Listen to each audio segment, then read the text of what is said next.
Hello sa mga nagtatanong kung anong amoy. Actually, hindi ko rin alam, pero sabi ni Google, ito daw You're the One na Bath and Body Works na perfume. Parang ang eksena mo dito, amoy na parang bagong ligong Diyosa, ganun.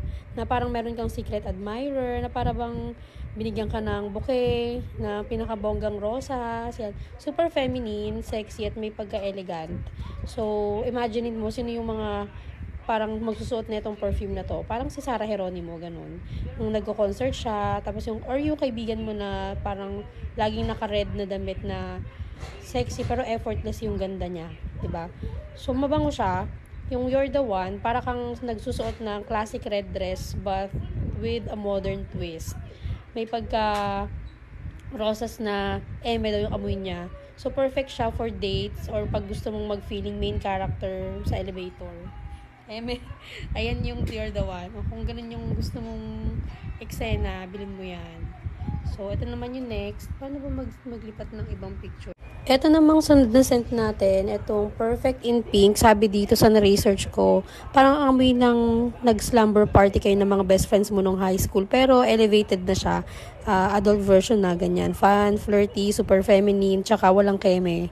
Ito namang sunod nating scent, yung Be Enchanted.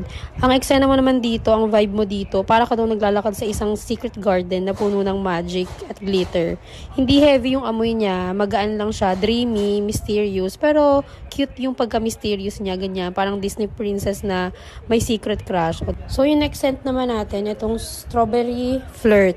Ang vibe mo naman dito, parang nag-date kayo sa strawberry farm, pero bago mo kainin yung strawberries, nilagyan mo muna ng whipped cream, tsaka konting shimmer.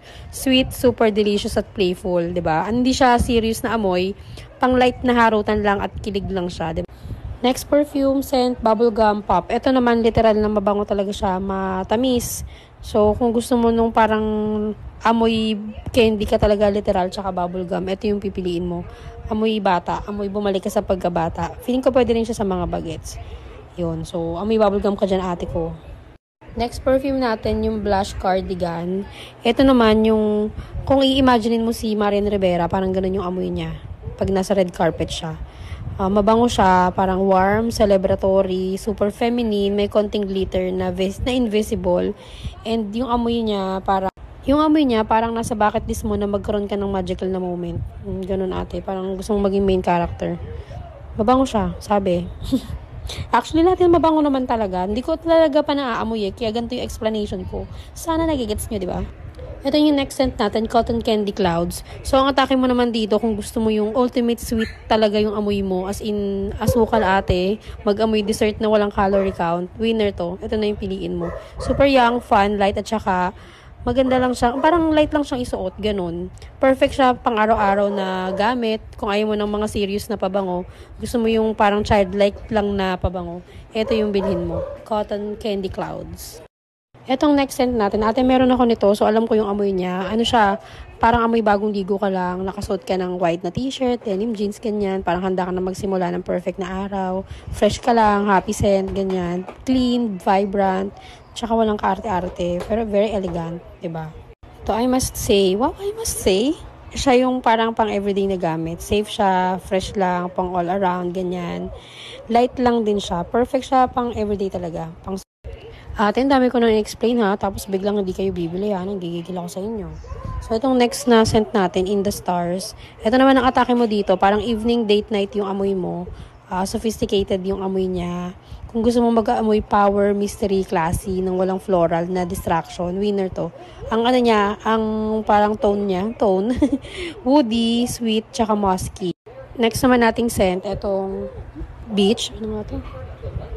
At the beach, ayan. So, ang atake mo naman dito, parang ultimate chill and summer mode lang. Ganyan. Kung gusto mong mag-amoy salty, maalat, sun kiss, ganyan, tropical. Pero hindi siya amoy matamis na floral.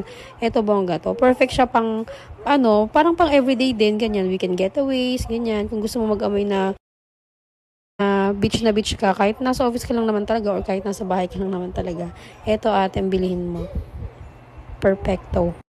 Ito naman, cucumber melon. Ultimate daily scent for clean and fresh vibes. Parang mabango lang, malinis lang, ganyan. ano lang siya, light lang din siya. Hindi nakakasakal yung amoy niya. Perfect siya for humid na panahon kagaya dito sa Pilipinas. Pwede sa office, pwede sa school, or kung gusto mo lang mag-amoy fresh in the middle of the day. Atake to. Maganda siya. Ito yung mararecommend natin. Ito yung next scent natin, yung Forever Sweet. Ito naman, ang atake mo dito, sobrang tamis talaga. Yung parang kagaya ng bubblegum pop, strawberry flirt, mga parang dessert siya. Ito naman, parang extra dessert with extra sugar on top. So, perfect daw to for fun photoshoot, ganyan. Kung gusto mong mag-amoy matamis lang, cute-cute lang, ganyan. Gusto mo maging kawaii. Ayan, lalapitan ka ng langgam dito, ate.